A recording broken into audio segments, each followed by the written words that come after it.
বন্ধুরা, আজকের এই ভিডিওতে আপনারা যে ফুলটি দেখছেন এই ফুলটি হলো জবা ফুল।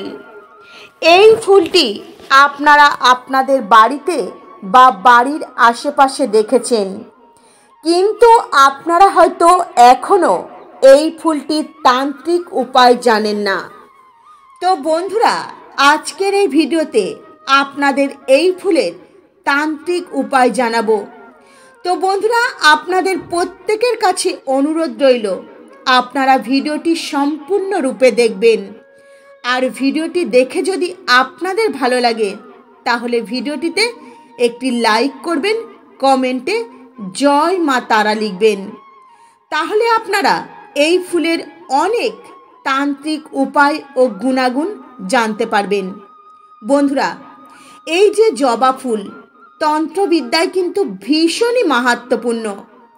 শাস্ত্রে বলা রয়েছে, জবা ফুল যদি কোনো ভক্ত নিষ্ঠা ভক্তি সহকারে মা কালীকে অর্পণ করতে পারে তাহলে ওই ভক্তের ওপর সর্বদাই মা কালীর আশীর্বাদ থাকবে। বন্ধুরা, এই জবা ফুল মা দুর্গারও কিন্তু অত্যন্ত প্রিয় একটি ফুল। তাই কোনো ভক্ত যদি মা দুর্গাকে এই জবা ফুল অর্পণ করতে পারে তাহলে সেই ভক্তের ওপর সর্বদাই মা দুর্গার আশীর্বাদ থাকবে।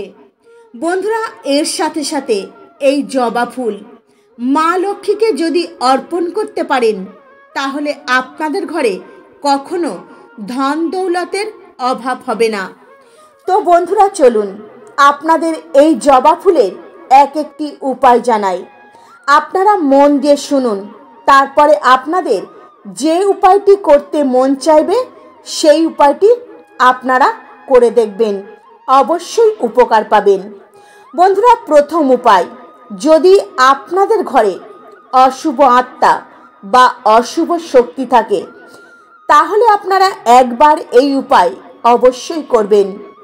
তো বন্ধুরা, আপনারা কিভাবে বুঝবেন আপনাদের ঘরে অশুভ শক্তি রয়েছে? বন্ধুরা, যদি আপনাদের ঘরে অশুভ শক্তি থাকে তাহলে আপনারা কোনো কাজেই উন্নতি করতে পারবেন না।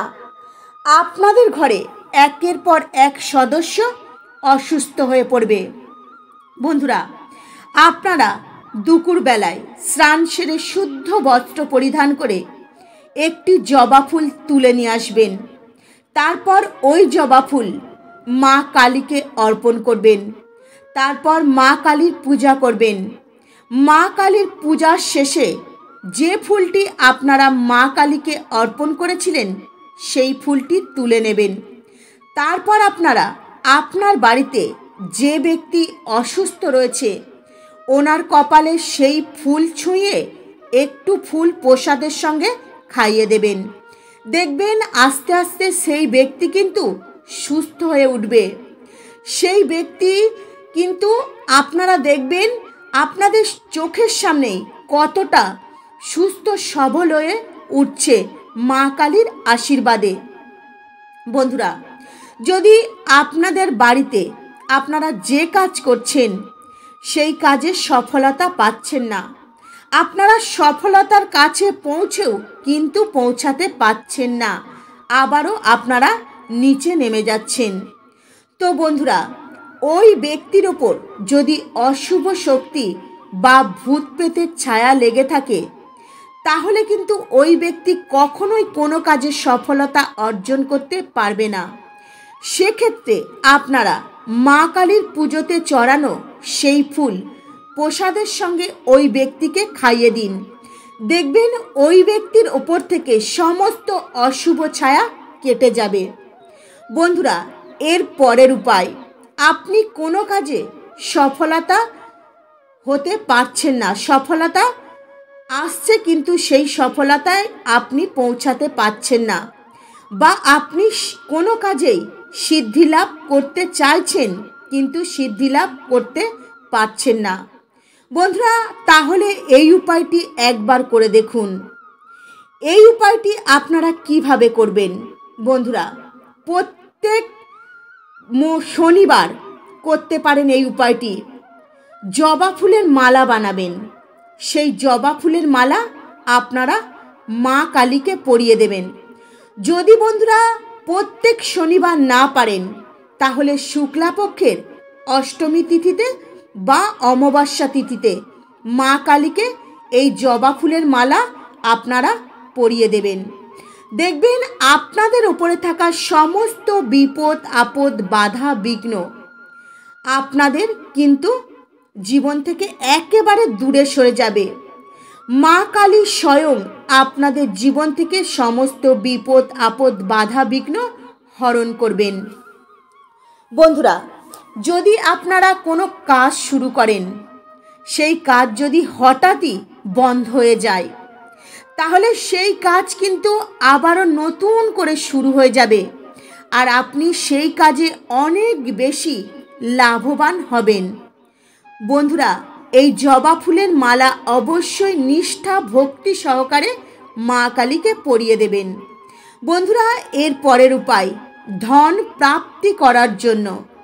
বন্ধুরা, আজকাল মানুষ সব সময় দুশ্চিন্তায় থাকে টাকা পয়সা নিয়ে, যে ঠিকমতো তারা আয় ইনকাম করতে পারে না, কোনো কাজে সফলতা অর্জন করতে পারে না। তো দিনে যতটুকু টাকা ইনকাম করছেন, সেই টাকা বাড়িতে আনতে আনতেই খরচ হয়ে যাচ্ছে। আপনারা কিছুতেই টাকা পয়সা নিজেদের কাছে সঞ্চয় করে রাখতে পারেন না। তো বন্ধুরা, এই অবস্থায় যদি আপনাদের মনে হয় যে আপনাদের ওপর মা লক্ষ্মী দেবীর আশীর্বাদ নেই, আপনাদের ঘরে মা লক্ষ্মী দেবী বসবাস করছে না, তাহলে এই উপায় একবার করে দেখুন। আপনি যদি আর্থিক সমস্যায় ভোগেন, তাহলে শুক্রবার দিন, বন্ধুরা শুক্রবার দিন লাল জবা ফুল নেবেন। বন্ধুরা, জবা ফুল অনেক রকমের হয়, আপনারা কিন্তু লাল জবা ফুল নেবেন। তারপর সেই লাল জবা ফুল মা লক্ষ্মী দেবীকে অর্পণ করবেন এবং মা লক্ষ্মী দেবীর ভোগে মিছরি ভোগ দেবেন, সাদা মিছরি, এবং সেই ভোগের মধ্যে এক টুকরো জবা ফুল রেখে দেবেন। তারপর আপনারা মন প্রাণ থেকে নিষ্ঠা ভক্তি সহকারে মা লক্ষ্মীর পূজা করবেন। বন্ধুরা, পূজা শেষ হয়ে গেলে সেই মায়ের ভোগ প্রসাদের সঙ্গে যে অল্প একটু জবা ফুল ছিল, সেই জবা ফুল আপনি খেয়ে নেবেন, একটু প্রসাদ খেয়ে নেবেন, একটু জবা ফুল খেয়ে নেবেন, আর আপনার বাড়ির সকলকে খাইয়ে দেবেন। দেখবেন বন্ধুরা, আপনাদের জীবনে সফলতা আসবেই আসবে। আপনাদের জীবন থেকে সমস্ত বাধা বিঘ্ন দূরে সরে যাবে। বন্ধুরা, যে ফুলটি আপনারা মা লক্ষ্মী দেবীকে অর্পণ করেছিলেন, সেই ফুলটি আপনারা মা লক্ষ্মীর পূজার শেষে মা লক্ষ্মীর চরণ থেকে তুলে নেবেন। তারপর সেই ফুলটি আপনারা যেখানে টাকা পয়সা রাখেন, লকারে বা ক্যাশ বাস্কে বা ব্যবসার জায়গায় আপনারা যেখানে টাকা পয়সা রাখেন, সেখানে সেই ফুলটি কিন্তু রেখে দেবেন।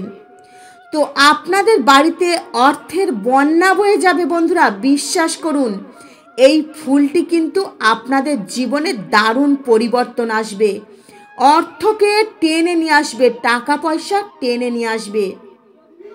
আপনারা প্রচুর লাভবান হবেন, টাকা পয়সা আপনাদের হাতে চতুর্দিক থেকে আসতে শুরু করবে। বন্ধুরা, যে জবা ফুল আপনারা লকারে বা আলমারিতে বা ক্যাশ বাস্কে রেখেছিলেন, সেই জবা ফুলটা যত শুকনো হবে, ততই আপনাদের ঘরে টাকা পয়সা আসতে শুরু করবে। এত টাকা পয়সা আসবে, আপনারা কিন্তু নিজেরা সামলাতে পারবেন না। তো বন্ধুরা, আপনারা একবার অবশ্যই এই উপায়গুলি করে দেখুন। বন্ধুরা, এর পরের উপায় পারিবারিক সুখের জন্য। বন্ধুরা, এই উপায় আপনারা কিভাবে করবেন মন দিয়ে শুনুন, তারপর আপনারা এই উপায় করুন। দেখুন বন্ধুরা, এখনকার সময় সব সময় স্বামী স্ত্রী একে অপরের মধ্যে ঝগড়া অশান্তি খেয়েই লেগেই থাকে। আর এই ঝগড়া অশান্তি এক সময় এমন পর্যায়ে চলে যায়, স্বামী স্ত্রী একে অপরের থেকে আলাদা হয়ে যায়, বিয়ে ভেঙে যায়। বন্ধুরা, যদি আপনাদের পরিবারে কারোর সঙ্গে এমন হয় তো একবার অবশ্যই এই উপায় করবেন। তো আপনারা এই উপায় কিভাবে করবেন? বন্ধুরা, বৃহস্পতিবার দিন আপনারা এই উপায় করবেন। সাদা রঙের জবা ফুল ভগবান বিষ্ণুদেবকে এবং ভগবান শ্রীকৃষ্ণকে এই ফুল পুজোতে চড়াবেন এবং এই ফুল গাছের শিকড় বেটে আপনারা কপালে তিলক টানবেন। 31টা বৃহস্পতিবার আপনারা এই উপায় করবেন। বন্ধুরা, 31টা বৃহস্পতিবার এই উপায় করলে কি হবে? এই যে সাদা জবা ফুল ভগবান শ্রীকৃষ্ণ এবং ভগবান বিষ্ণুদেবের অত্যন্ত প্রিয় এই সাদা জবা ফুল, তাই এই জবা ফুল আপনারা যখন 31টা বৃহস্পতিবার ভগবান শ্রীকৃষ্ণকে চড়াবেন, ভগবান বিষ্ণুদেবকে চড়াবেন, এর ফলে আপনাদের ঘরে ঝগড়া, অশান্তি, বিবাদ, কলহ আস্তে আস্তে একেবারে কমে যাবে এবং স্বামী স্ত্রী একে অপরের সঙ্গে কিন্তু মধুর সম্পর্ক গড়ে উঠবে। আপনাদের মধ্যে ভালোবাসা ফিরে আসবে। বন্ধুরা, এই উপায়গুলি অবশ্যই আপনারা করে দেখুন, জীবনে উপকার পাবেন। বন্ধুরা, এর পরের উপায়, যদি আপনাদের কাজ বা ব্যবসায় আপনি মনের মতো কাজ পাচ্ছেন না বা ব্যবসা আপনার মনের মতো চলছে না, ব্যবসায় আপনি লাভ করতে পারছেন না, ব্যবসায় নানা রকম সমস্যা দেখা দিচ্ছে, তো এই সমস্যা থেকে মুক্তি পেতে আপনারা কি করবেন? বন্ধুরা, এই উপায় আপনারা কিভাবে করবেন মন দিয়ে শুনুন, তারপরে এই উপায় করবেন। বন্ধুরা, আপনাদের কুণ্ডলিতে সূর্যদেব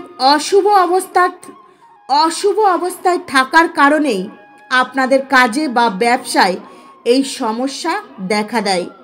তো আপনারা এই সমস্যা থেকে কিভাবে মুক্তি পাবেন? বন্ধুরা, একটি জবা ফুল নেবেন আর একটি তামার ঘটি নেবেন। তামার ঘটির মধ্যে একটু সিঁদুর নেবেন, 1 ঘটি জল নেবেন, তার মধ্যে জবা ফুলটা দিয়ে দেবেন আর তামার ঘটির ওপরে একটি স্বস্তিক চিহ্ন আঁকবেন। বন্ধুরা, সকালবেলায় আপনারা স্নান করতে যাবেন এবং সেই জল আপনারা সূর্যদেবকে অর্পণ করবেন। তো বন্ধুরা, যখন এই ক্রিয়াটি আপনারা করবেন, আপনাদের ওপরে সূর্যদেবের কৃপা দৃষ্টি সর্বদাই বজায় থাকবে। এই ক্রিয়াটি যখন আপনারা করবেন, তারপরে দেখবেন আপনাদের ব্যবসা খুব ভালো চলতে শুরু করবে, আপনারা ব্যবসায় প্রচুর লাভ করবেন এবং আপনারা আপনাদের মনের মতো চাকরি পেয়ে যাবেন, কাজ পেয়ে যাবেন। তো বন্ধুরা, আজকের এই ভিডিওতে আপনাদের জবা ফুলের যে উপায়ের কথা জানালাম, এই উপায়গুলি ভীষণই কার্যকারী ও লাভদায়ক, তাই আপনারা একবার মনে বিশ্বাস ও ভক্তি রেখে করে দেখুন, অবশ্যই উপকার পাবেন। তো বন্ধুরা, আজকের ভিডিও এই পর্যন্তই। আপনারা ভালো থাকবেন, সুস্থ থাকবেন। হরে কৃষ্ণ।